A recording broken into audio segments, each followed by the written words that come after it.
So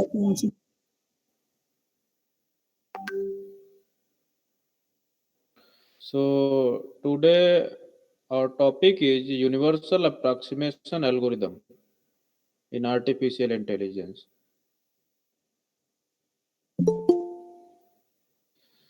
Universal approximation theorem.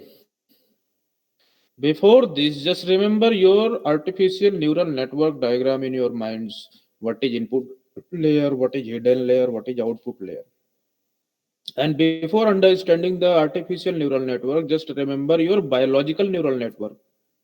Just like as a human beings, human brain having the functionality of neurons. And whatever information you are getting into your brain, that will work as an input.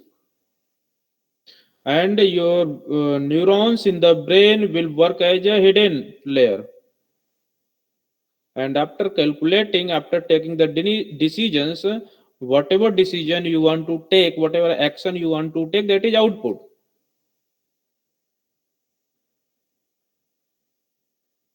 नहीं समझ में आया?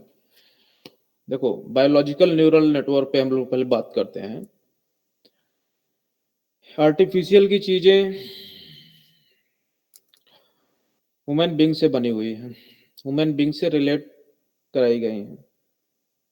Human beings के brain में जो neurons हैं, जिन neurons के बारे में हमने आपको बताया था, चर्चा किया था, वो न्यूरॉन्स क्या करते हैं. आर्टिफिशियल न्यूरल नेटवर्क में जो हमने डायग्राम आपको दिखाया था, नेटवर्क का डायग्राम, कनेक्टेड डायग्राम, जिसमें इनपुट लेयर था, हिडन लेयर थे, कई सारे हिडन लेयर्स हैं. मीन्स एन नंबर, वही हिडन लेयर्स हमारे न्यूरॉन्स हैं, वो N number of hidden layers होते हैं. जैसे हमारे ब्रेन के अंदर बहुत सारे न्यूरॉन्स होते हैं.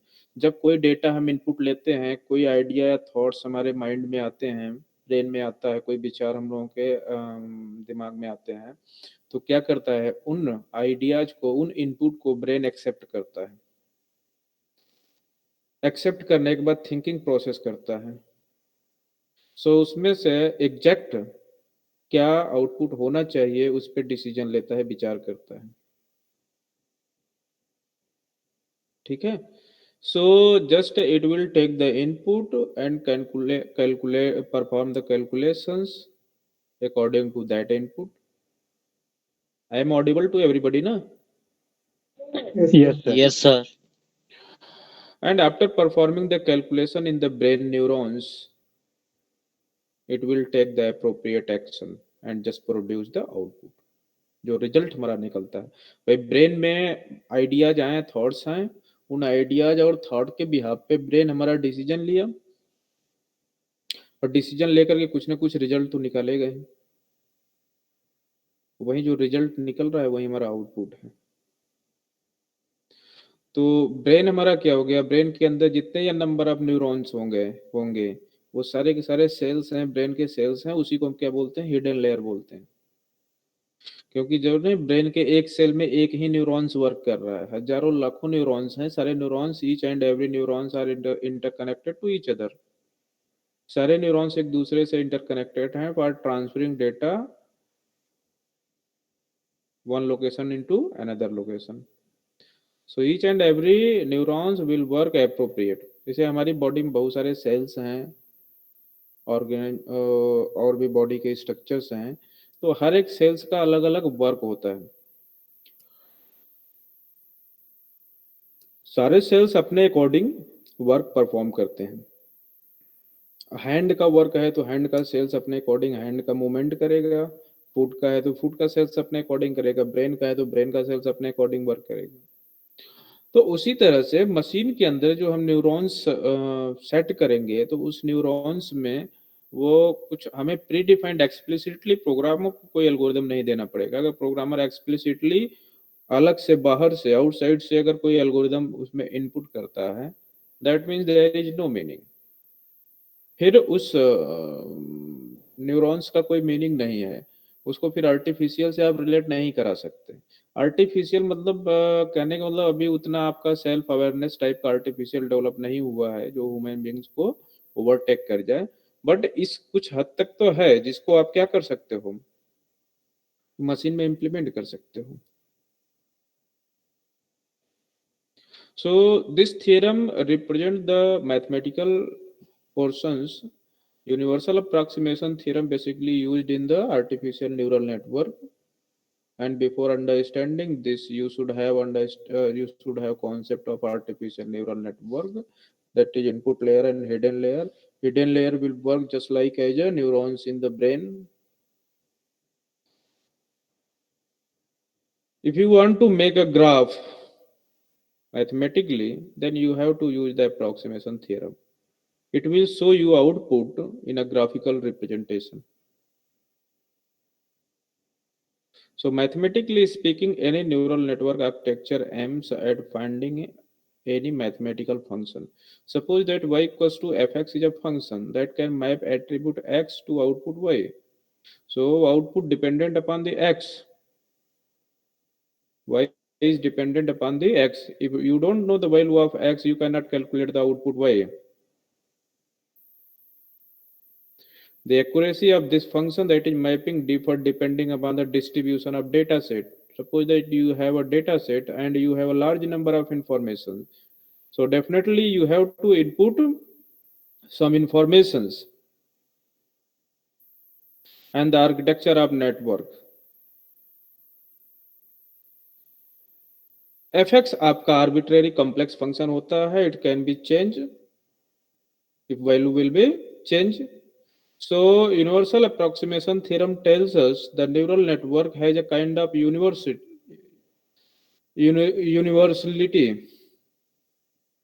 न्यूरल नेटवर्क हमारा एक यूनिवर्सलिटी टाइप काइंड से है, जिसके बिहाफ पे हमारा यूनिवर्सल अप्रॉक्सीमेशन थ्योरम बना हुआ है.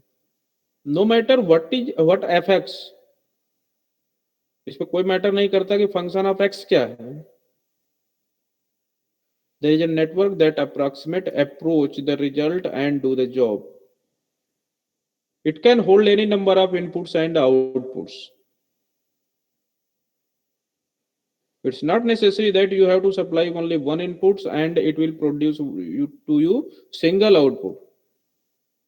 Suppose that any thoughts comes in our mind, so mind calculate two result. Maybe जरूरी नहीं हमारा ब्रेन एक ही रिजल्ट कैलकुलेट करे, हो सकता है हमारा ब्रेन डबल रिजल्ट कैलकुलेट कर सकता है. अच्छा, ये आइडिया हमारे माइंड में आया, थॉट्स आया कि ये चीज अगर ऐसा हो जाता तो हम इसको इस तरीके से कर लेते हैं. दूसरा आइडिया हमारे माइंड में सेम इनपुट पे दूसरा भी आइडिया आया कि अच्छा इस चीज को दूसरे तरीके से भी किया जा सकता है. We can do this thing in another way. तो ऐसा नहीं कि एक ही आउटपुट आएगा, आउटपुट में भी different for a single input as well as for different inputs.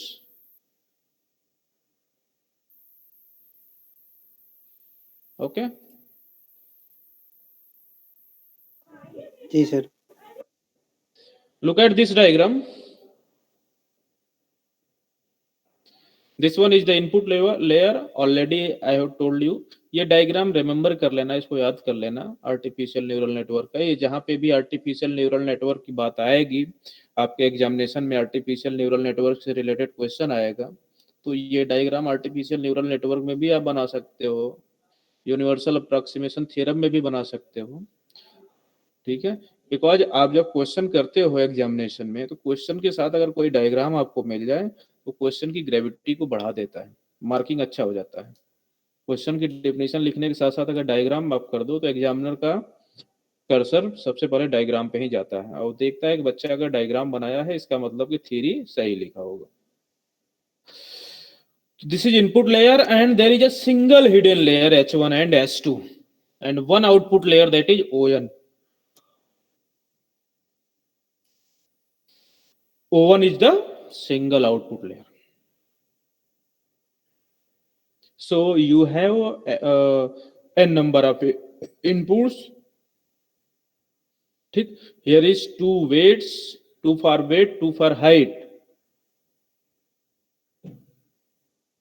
So weight and height input हुए, input गए कहां पे, दोनों न्यूरॉन्स के अंदर हिडन दो लेयर हैं, हिडन लेयर. एक सिंगल लेयर में डबल न्यूरॉन्स हैं H1 H2. भाई कोई भी थॉट्स हमारे माइंड में आते हैं तो कहां पे कैलकुलेट होते हैं, हमारे माइंड्स के अंदर जो न्यूरॉन्स हैं वहीं पे कैलकुलेट होते हैं. क्लियर?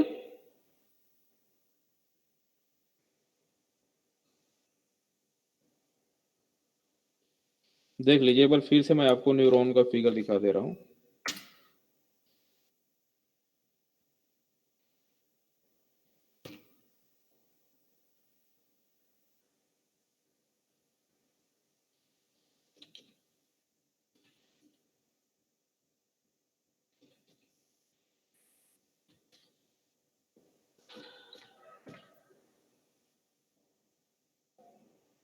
ह्यूमन ब्रेन न्यूरॉन्स, देखिए 86 बिलियंस न्यूरॉन्स होते हैं ह्यूमन ब्रेन्स में। इसको काउंट नहीं किया जा सकता, मतलब काउंटेबल है, मतलब बहुत सारे न्यूरॉन्स होते हैं, लाखों में होते हैं। ये देखिए इमेज डायग्राम बना हुआ है, देख रहे हैं न्यूरॉन्स।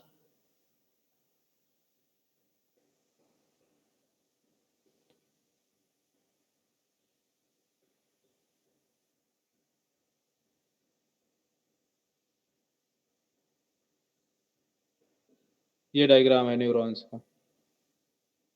ये ब्रेन के अंदर देख रहे हैं आप, यहाँ पे तो बहुत कम दिख रहा है। 86 बिलियंस न्यूरॉन्स होते हैं, ठीक है। बिल्कुल नेट जैसा, पतली पतली जाली जैसा बहुत सारी चीजें आपको दिख रही हैं ब्रेन के अंदर।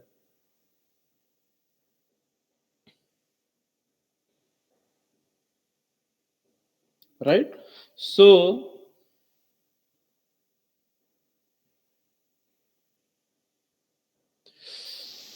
these H1 and H2 are the hidden layer in the neurons, and O1 is the output. O1 first output first. O1 is the output. B1, B2 and B3 are the biases. Bias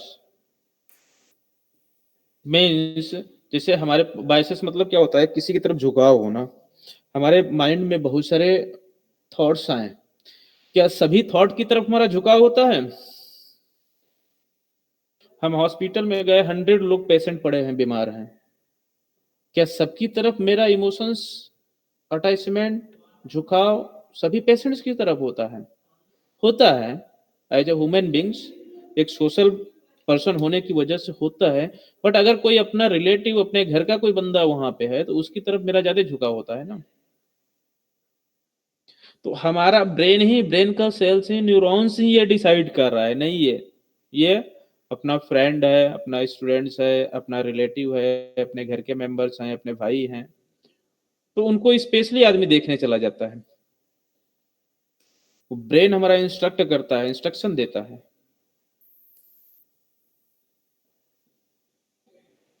ठीक है, सो इस diagram के बाद नीचे देखिए, if we observe that neural network, जो ऊपर above neural network है, उसमें कंसीडर करें कि input attributes provides a height and width. जो इनपुट जा रहा है न्यूरॉन्स के अंदर, वो क्या जा रहे हैं? दो इनपुट जा रहे हैं, height and width. Our job is to predict the gender of person. Prediction है, नॉट एक्चुअल रिजल्ट है। क्लियर? एक प्रेडिक्शन है, प्रेडिक्ट किया जा रहा है कि पर्सन का जेंडर क्या हो सकता है अगर किसी की हाइट और वेट बता दिया जाए तो। मशीन से भी काफी चीजें कैलकुलेट होती हैं। Are you listening? Yes sir. Yes, sir. Yes sir. Suppose हमारे पास बहुत सारे सॉफ्टवेयर हैं, और आजकल हम लोग क्या करते हैं कि उन सॉफ्टवेयर की हेल्प से जैसे हम लोग अपना राशिफल सर्च करते हैं, ठीक है। एक राशिफल सर्च करने का मतलब ये हुआ कि हम लोग अपना date of birth, date, time, किस डेट को बॉर्न हुए थे, कब हुए थे। Hello, hello, Yes, sir. Yes sir. Yes sir. Okay बेटा।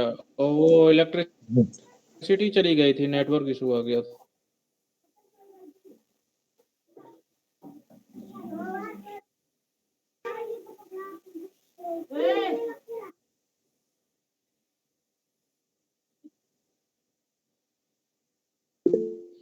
सो हम क्या पढ़ा रहे थे? हाँ, न्यूरल नेटवर्क के बारे में। तो हमारे पास क्या है कि दो इनपुट्स आ रहे हैं, हाइट एंड एंड उसी के अकॉर्डिंग हमें प्रेडिक्ट करना है जेंडर क्या होगा. So whenever we provide two inputs, width and height, then we can predict the gender of the person. Clear? So for this, you have to perform some mathematical calculation. That's why this theorem is known as universal approximation theorem. If we exclude all the activation layers from the above network, we realize that H1 is a linear function of both weight and height with parameter W1, W2. And the one extra parameter, that is bias parameter, B1. Therefore, for mathematically calculation, you can calculate H1. What is H1 and H2? Look at this diagram. H1 and H2 are two hidden layer. Because it's a hidden layer, that's why its name starts from H, small h. And its output layer, that's why its name starts from O. Starting character O. And hidden का starting character H1 H2.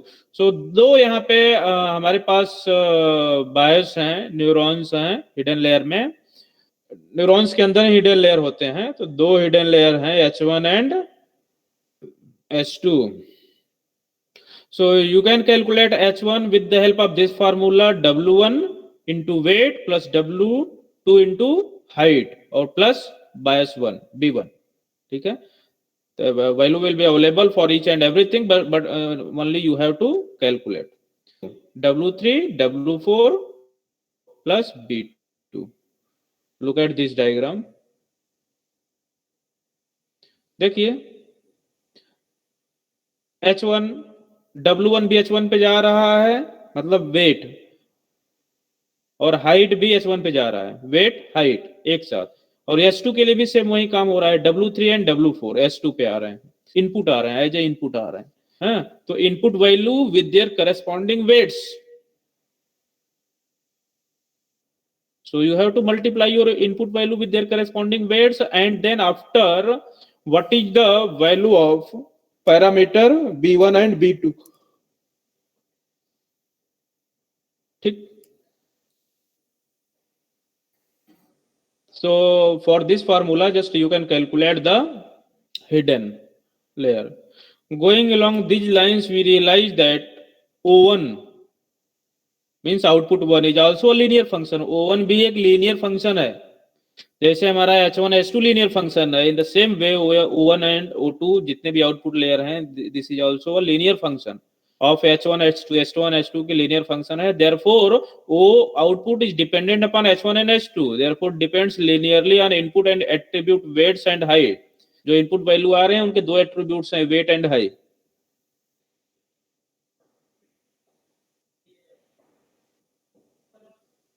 This essentially boiled down to a linear regression model. Mathematics में regression model और भी बहुत सारे graphs बनाए जाते हैं. इस पे काफी लंबा वर्क होता है यूनिवर्सल अप्रॉक्सीमेशन थ्योरम पे. उतना डिटेल में आपको जानने की जरूरत नहीं है, आपको सिर्फ जो है एक इंट्रोडक्टरी कॉन्सेप्ट जानिए. डिटेल में आप जब फाइनल ईयर में जाओगे यही पढ़ोगे तो वहां पे आपको डिटेल में बताया जाएगा. So does a linear function suffices at approaching the universal approximation theorem?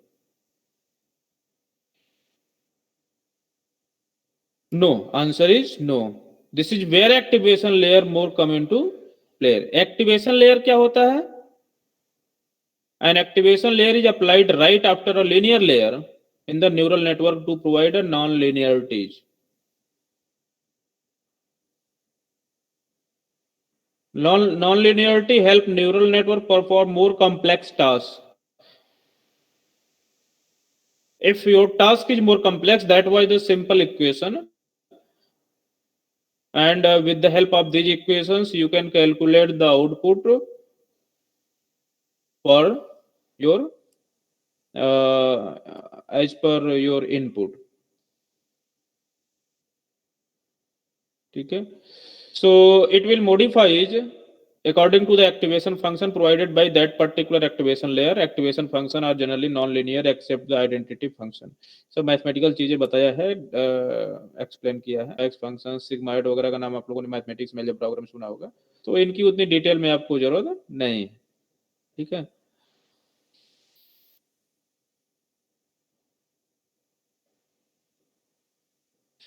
Mainly आप बस इतना समझो, एक ओवरव्यू समझो इसका, इंट्रोडक्टरी कॉन्सेप्ट कि अप्रोक्सीमेशन यूनिवर्सल अप्रोक्सीमेशन थ्योरम में क्या होता है कि हमारे जो न्यूरल नेटवर्क में इनपुट्स आ रहे हैं और वो इनपुट्स कैलकुलेट होंगे with the help of hidden layer and just it will generate the output. For example, suppose that you want to find out the gender of any persons, then definitely you have to give the input of weight and height. वैसे भी आप देखते होंगे कभी कभी जैसे कि कुछ लोग डाइटिंग पे हो जाते हैं, बहुत सारी कंपनीज हैं, आयुर्वेदिक कंपनीज हैं, आयुर्वेदिक दवाएं चलती हैं जो डाइटिंग के कुछ मेडिसिन देते हैं जिनका वेट ज़्यादा बढ़ जाता है, वो वेट लॉस करने के लिए, वेट को कम करने के लिए एक चार्ट भी बना करके वो देते हैं।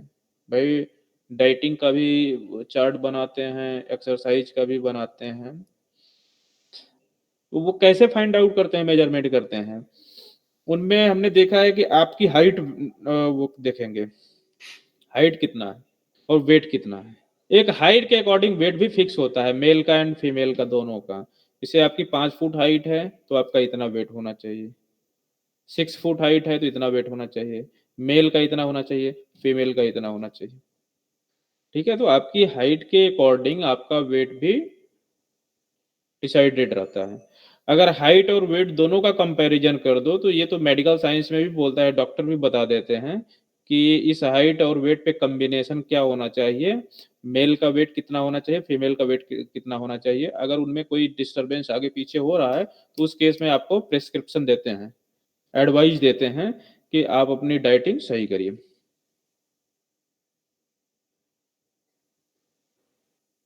ठीक है, so with the help of this theorems you can calculate the output, and output may vary depend upon the input layer and hidden layer. Output always input और हिडन लेयर पे वेरी करेगा, अलग अलग केस में अलग अलग output आएगा, कोई श्योर नहीं है, नेसेसरी नहीं है कि सेम आउटपुट आएंगे। क्लियर बेटा?